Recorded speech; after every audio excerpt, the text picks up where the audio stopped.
exceptionnelle parce que une grande sécheresse, donc des territoires qui sont propices aux feux de forêt, très sensibles, avec un effet qui est la reprise des feux. Alors, on en parle beaucoup en ce moment, mais c'est vraiment un enjeu qui est important. Même nous, dans le département, on n'a pas eu de gros feux, mais il y a des petits feux où les pompiers ont constaté une reprise de feu. Parce que comme le sol est très sec, etc., le feu couvre et puis il ressort. Donc, moi, le message, et après les pompiers expliqueront leur dispositif, mais le message principal, c'est qu'aujourd'hui, chacun doit faire très attention à ne pas commettre le geste inconscient, inconsidéré, qui peut mettre le feu. Et si le feu n'est pas traité très vite, on voit que ça part, puisque les conditions sont très favorables au feu. Donc vraiment, chacun doit faire attention, parce que j'ai jeté mon vélo, j'ai pas pensé. Je faisais une activité à l'extérieur, je coupais du bois parce que j'avais envie de couper du bois. Non mais c'est ça là, et puis, ça fait des étincelles, ça met le feu. Je vois qu'il y a des broussailles. Voilà, je débroussaille, enfin, je parle même pas du barbecue en extérieur, hein, mais voilà, c'est ça le sujet. Cette saison. Ah oui. Oui, cette saison. Donc chacun doit vraiment faire très attention et comprendre que c'est vrai que des départements comme le nôtre, on se dit la Bretagne il pleut. Non, on est dans une situation où j'insiste sur le comportement. Après les pompiers, vous pouvez peut-être expliquer le dispositif en place. Nous, dans le département, on a 47 camions citernes de feux de forêt. On a 3 sur les îles de Gros et Belle-Île, donc 44 sur le département. On engage souvent sur des groupes constitués.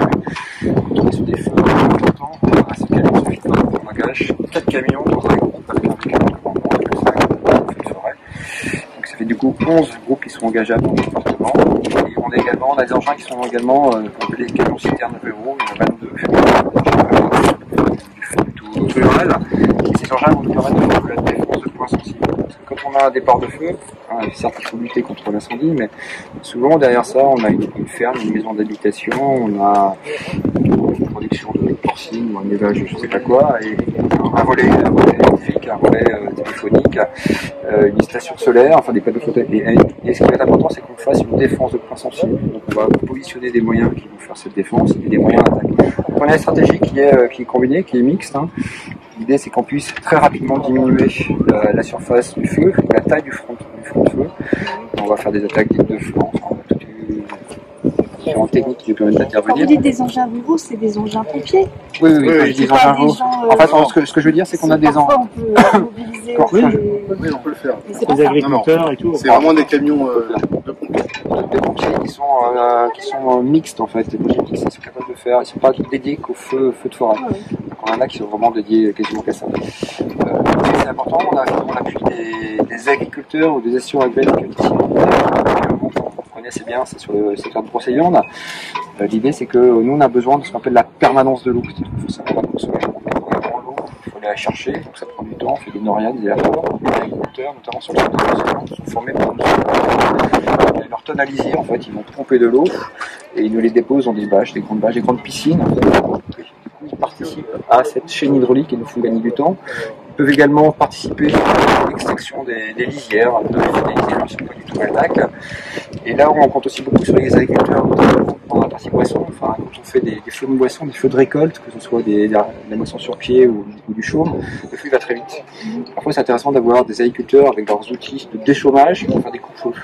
Donc, on a besoin de combiner avec les agriculteurs aussi là-dessus. On participe également aux renforts nationaux ou zonaux. Donc, actuellement, on a des renforts en Gironde. On est parti il y a une semaine déjà. 12, c'est ça? On en a, je ne sais plus. C'était 12. 12, ça va être 12. Il y a déjà une relève. Il y a déjà une relève. On a un officier qui est renforcé dans la Sarthe. On a des commandants au Finistère. On accueille le ravitaillement d'un avion bombardier. C'est un département de la zone de défense ouest. Alors, zone de défense ouest, c'est les 20 départements du Grand Ouest qui sont capables de mettre de l'eau dans des avions. Vous savez qu'il y a des vous connaissez tous les Canadair. Les Canadair, ils écopent, ils sont amphibies, ils écopent sur le plan d'eau. On les voit pas souvent monter ici. Ce qu'on voit monter, c'est le Dash 8. C'est un gros avion qu'on a vu nos informations, là, qui est capable de larguer 10 000 litres d'eau. Et cet avion, il a besoin d'être ravitaillé au sol. Il y a des stations de ravitaillement, donc il y en a une à Vannes. Et on a des, pareil, monsieur le sous-préfet parlait tout à l'heure de compétences. C'est pareil, ravitailler un avion varié d'eau, et monsieur le président, vous l'avez vu, quand il y a les hélices qui tournent, hein, parce que l'idée, c'est pas de perdre de temps. Il faut bien se comprendre avec alors, il faut maîtriser. Parce que et voilà, et donc on a formé nous des sapeurs-pompiers là-dessus depuis je pense effectivement les compétences feu de forêt, on l'a dans le département, c'est un peu dans nos gènes. Alors c'est pas les forêts de Gironde, on va bien, mais les forêts aussi. Mais c'est dans notre ADN aujourd'hui de travailler sur